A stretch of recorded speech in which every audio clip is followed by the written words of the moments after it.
Bismillahirrahmanirrahim. Assalamualaikum warahmatullahi wabarakatuh. Saya Siti Nurhaliza, mahasiswi psikologi dari Universitas Proklamasi 45 Yogyakarta.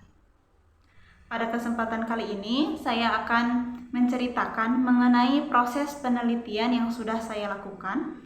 Adapun judul penelitian yang saya lakukan yaitu mengenai studi kasus faktor-faktor yang mempengaruhi lupa atau forgetting pada siswa di SMP X.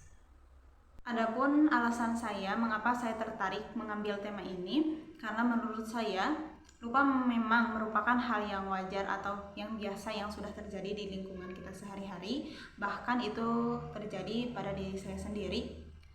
Akan tetapi tidak semua orang dapat mengetahui apa sebenarnya yang menjadi faktor penyebab atau faktor yang mempengaruhi lupa itu dapat terjadi pada diri kita.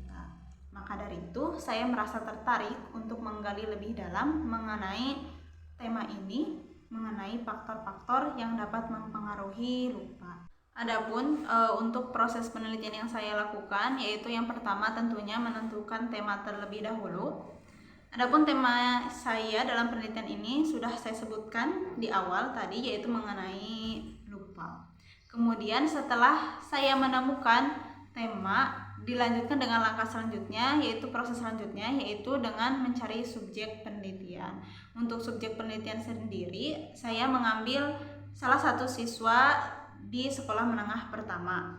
Saya mengambil siswa ini karena menurut saya lupa tidak hanya terjadi pada orang dewasa atau orang yang sudah lanjut usia, akan tetapi seorang siswa atau seorang remaja pun masih ada kemungkinan untuk mereka bisa mengalami hal serupa.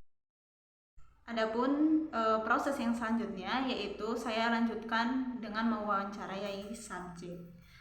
Tentunya pada saat wawancara ini pertanyaan yang saya ajukan sesuai dan berdasarkan dan juga berkaitan dengan teori atau dasar teori yang saya temukan yang sesuai dengan tema yang saya ambil. Selanjutnya yaitu setelah mewawancarai subjek, saya melanjutkan dengan menyusun data yang telah saya dapatkan.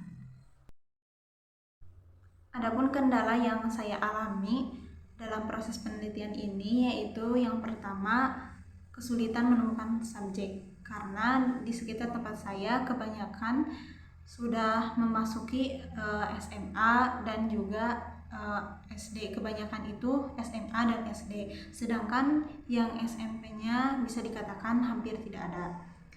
Maka untuk mengatasi kendala ini, saya menghubungi teman saya, menanyakan kepada teman saya barangkali teman saya ini mempunyai kenalan atau saudara atau tetangga yang masih bersekolah di sekolah menengah pertama. Kendala yang selanjutnya yaitu tempat dan lokasi tujuan yang cukup jauh dari rumah sehingga membutuhkan waktu yang lebih lama untuk bisa sampai ke tempat lokasi tujuan.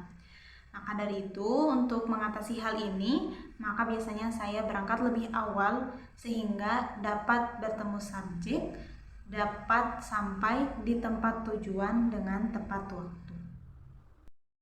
Beberapa hal yang dapat saya pelajari dari proses penelitian ini yaitu yang pertama, bahwa untuk menyelesaikan suatu penelitian kita membutuhkan kesabaran dan ketekunan dalam mengerjakannya sehingga bisa selesai. Selain itu, kita juga jangan menunda-nunda pekerjaan kita hingga menumpuk. Dalam penelitian kualitatif, peneliti merupakan instrumen kunci.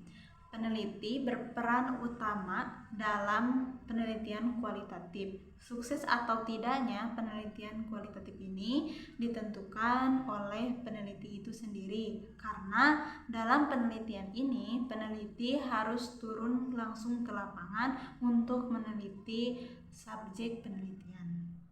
Maka dari itu, dalam penelitian kualitatif, peneliti harus memiliki bekal teori, wawasan luas, sehingga mampu bertanya, menganalisis, dan mengkonstruksi situasi sosial menjadi lebih jelas. Maka dari itu, kemampuan yang perlu dikembangkan oleh mahasiswa psikologi yaitu yang pertama, pertama yaitu kemampuan untuk menganalisis, kemudian public speaking, kemudian yang selanjutnya yaitu ilmu dan wawasan yang perlu dikembangkan dan dicari agar lebih banyak lagi. Itu saja yang dapat saya sampaikan pada video kali ini. Mohon maaf apabila dalam penyampaiannya ada kesalahan atau ada kekurangan. Sekian dan terima kasih. Wassalamualaikum warahmatullahi wabarakatuh.